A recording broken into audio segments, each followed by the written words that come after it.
What is something people are 100% brainwashed into believing they need? I used to be an engineer at Apple working on iPhone stuff, so I can personally attest. The obsolescence isn't planned. They work hard to keep old iPhones useful for as long as possible. There are people who have obsolescence fighting as a full-time job, and they have considerable authority. But the thing is, there are always other people working on new features, and typically, they're testing on the latest model of phone, the fastest one, the one with the most memory, etc. And so they can get away with writing the software in a less efficient way than they could in the past. The software does more, uses more compute, uses more storage, uses slower methods of doing it, and as long as you're using a recent phone, everything seems fine. But for the people using older phones, it just feels like everything gets slower and slower with each new OS upgrade. Because it does. Inefficiency is an inexorable rising tide, and all of our efforts to prevent it die eventually. Some of mine are still holding on, mostly because they just work and nobody else understands them well enough to rewrite them in a way that's 50 times slower. But it's only a matter of time. Obsolescence doesn't need to be planned, it can just be a thing that happens, no matter how hard we try to stop it. My fancy Ninja coffee maker just randomly shit the bed way too early in its life, based on its behavior and circumstances of the event. The most likely culprit is a simple blown fuse. Nice and easy and cheap fix, right? The power supply board and fuse are completely inaccessible without destroying the casing of the thing. Assembled that way from the factory, designed to go together once and not come back apart. To replace the fucking fuse, I even looked up the troubleshooting guy, and the only recourse is contact customer service when it's just past its warranty period. You know exactly what that means. So now my expensive-ass machine that had a ton of life left and otherwise worked perfectly is either a total fucking brick destined for the landfill, or I have to cosmetically destroy it to make the most basic of repairs. Fucking infuriating. Will never buy another Ninja product. That never again list is getting depressingly long. Godverdom. It's been days and I'm still salty. Family friend of ours had this. We know him. Her family own a chain of car dealerships, and I guess the mom is oldish money and her family built a lot of what Clevelanders today call the flats. It wasn't just a silly use of money, but because her parents were footing the bill, they made all the decisions, including the decision to have them get married in the Turks and Caicos, his family, or rural, working class. They didn't have passports or know the first thing about international travel, and her family weren't willing to wait, so his whole family missed the wedding. The marriage is going exactly how you think it is. Get a professional photographer. When my wife and I married, she made her own dress. I rented a tux. We were married on the university campus where we met. The reception was at the clubhouse at the apartment complex where we lived. We spent almost nothing except for the professional photographer. This was many years, several kids and many grandkids ago. My wife of many years recently passed away. I've been digging through old pictures and came across our wedding photos. The difference between the pictures our friends took and the professional photos is huge. I am so happy that years ago we spent that money. I was lucky to have an equally poor wife that agreed to get married at the local state park for basically free. My friend got ordained online to be the officiant. We gave local family a couple weeks notice. I bought my suit at Sears, and on a frugal rack she went to a local dress shop and bought an extravagant prom dress that was maybe $300 after alterations for better fit by the shop owner. Reception was optional and at my house, catered by me. No regrets, but I would advise should anyone choose this route, either hire a pro photographer. Phone cameras are great, but pros are better at staging and getting better shots. As someone transitioning out of my second baby into toddlerhood, 90% of baby stuff is just marketing. Babies will kick your ass. They just do. And marketers know parents are desperate for anything to make it easier. Have this problem that every parent has. Spend money on us to fix it. Maybe. And if not, by the time you realize it didn't work, it's too late to return it anyways. In my experience, 60% of shit doesn't work at all. 30% works, but only for this exact phase your baby and will cease working in a month. So really, was it worth it? But of course, by that point you've written your review and aren't gonna bother going back to edit. And 10% actual winners. For large areas you do need something to keep down the weed pressure. and keep invasive species in check. I'm in the process of turning my lawn into a combination fine fescue, clover, violet, other native flowering ground covers. But there are a lot of super invasive weeds I'm having to fight back.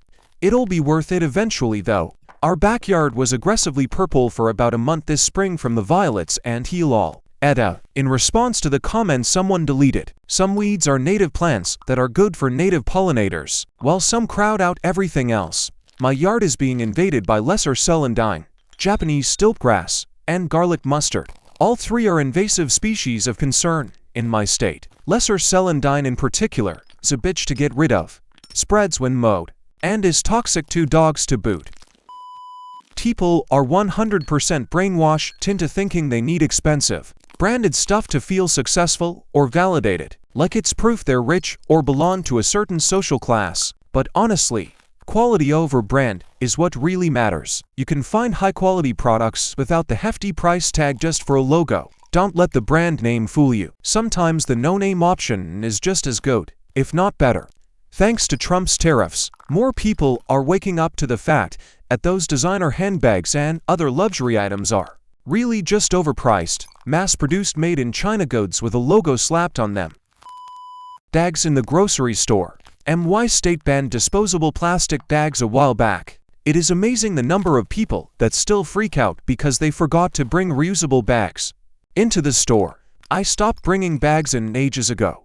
I just put everything back into the cart and load into bags at my car. It saves the effort of figuring out how many bags you need without having to bring all of them in, and keeps them out of the way while shopping. It is also significantly faster to get out of line when you are done ringing everything up. All the time wasted loading bags now happens at the car. Without the pressure of holding up the line, I can bag in a sensible, organized manner, based on where in my house items are going. Most times I tell people bitching about forgetting reusable bags that they can just skip the bag. They are shocked like it is somehow impossible to not bag at the register. Lavish funerals with expensive, grandiose caskets. The funeral industry is a whole racket, honestly. It's an industry that preys on people at their lowest and most vulnerable, having just lost a loved one, and the correlation between how much you cared for, loved them, and the amount of money you spend on the funeral is, unfortunately, a concept that countless people fall victim to. It's an insanely expensive box that doesn't decompose despite the body inside doing the opposite. That's being put into the ground and, with the exception of the very rare instances of exhumation, will never be seen by anyone ever again. Not to mention that burial grounds are not infinite spaces, yet life continues to go on, and eventually, we are going to run out of room to put all of these very expensive, one-time use-only boxes. Funeral home owners are counting on the probability that society, as a whole, will never collectively conclude that the most efficient, least expensive, and most environmentally friendly option for dealing with a corpse is cremation, followed by the scattering of ashes. Fancy, expensive toys and gadgets for their pets. No cat needs a litter robot, toys that require batteries to operate, or wand toys with interchangeable ends. They need you to clean their litter box and engage with them. They don't care if that one costs $1 or $20, they care that you play with them. Give them a cardboard box or a paper bag, and if you want to get fancy, a laser pointer. No dog needs to dress up in endless outfits or sleep in a $100 bed. They don't need a device that throws the ball for them. They need you to walk them, play fetch with them, and snuggle with them. Your pet needs you, not your money.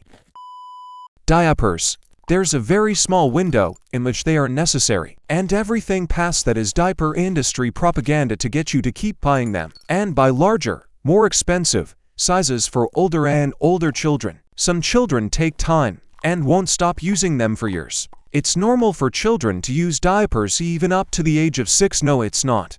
The industry has been fabricating research and pushing advertising for decades to make this happen. Sure, your individual child might not be auto-trained yet, but they can be in a matter of days to weeks if you actually try. You won't though, because you've been told countless times that it's better to let children take their time and come into it on their own. Better for who? The company. That's who.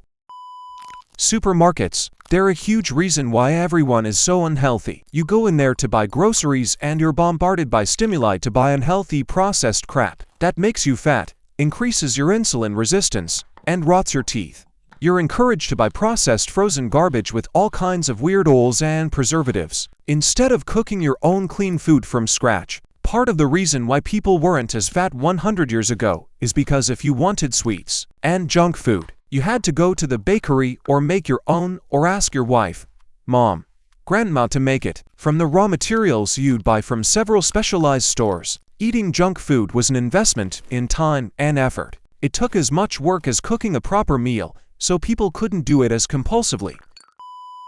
Expensive weddings, bridal showers, bachelor parties, stag, hen parties that take place in exotic places, gender reveal parties, exotic honeymoons, even baby showers. You don't need any of that. You don't have to get on the property ladder, have a new car, and you for sure don't need a gym membership if you're serious about working out or getting fit. You can do that for free. It's all just unnecessary stuff that people are convinced they have to have, or they're just not going anywhere in life.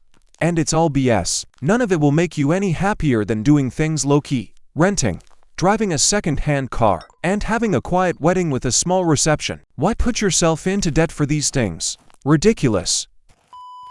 In my opinion, there is absolutely no excuse for not trying to repair yourself with good old googly and tubely. I had a car once that I had a repair on the heating system done by an auto repair for $100. Drove it 400 miles, but then it wouldn't start, or sputter and stalled right away if it did start. I looked online and saw what seemed like a sure, questionable fix. I easily and delightfully learned that all of the $1,000 bids I was getting to repair it were either outright scammers or know-it-alls, as for a little unknown secret. I also get the same look from others that I surely made too when I learned about it.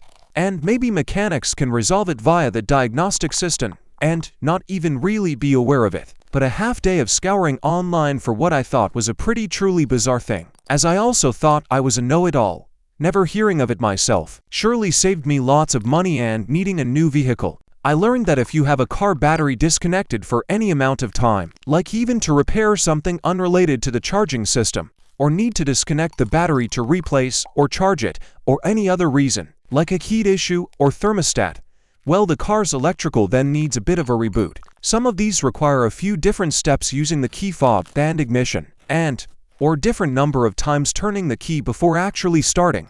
And then as with mine, I had to do those couple of things, as well as also drive a certain amount of time at a higher highway speed, and then a different time, miles at lower in-town speeds. Blew my mind that it actually worked.